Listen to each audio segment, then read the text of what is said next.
I'd like to tell you all a story.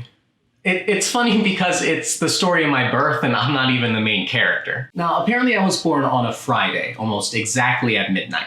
Now, some people say that's bad luck or that I'm cursed or whatever, but my life's been going pretty good so far. I digress. Unfortunately, my dad passed away about 6 months before I was born, and my mom's family lives all the way on the West Coast, so it was really just my mom here, all alone. Well, until about 10 o'clock at night that Thursday, my mom received a visitor in the hospital room. Her name was Miss Betsy Trotwood, and she was my father's aunt, which would make her my great aunt. Yeah.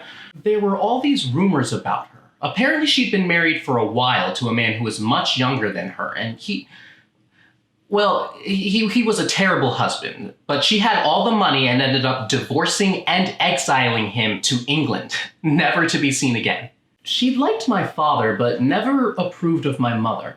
Not sure why, she never even met her before she walked into that hospital room. "Mrs. Copperfield, I assume," she said, and my mom said yes. And she said, "My name's Elizabeth Trotwood, I'm sure you've heard of me." My mom said yes. David used to talk about his Aunt Betsy, and then, well, she started to cry.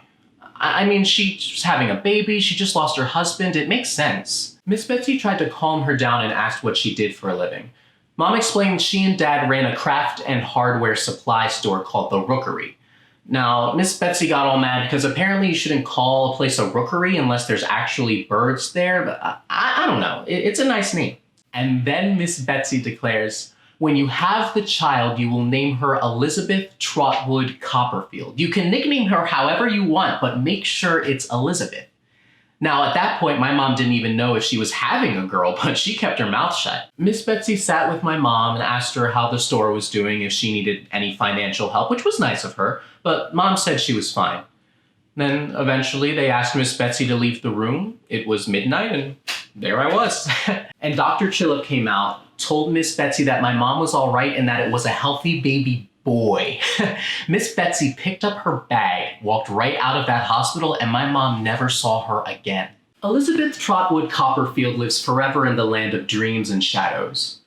But I'm here. My name's David Trotwood Copperfield, and it's nice to meet you.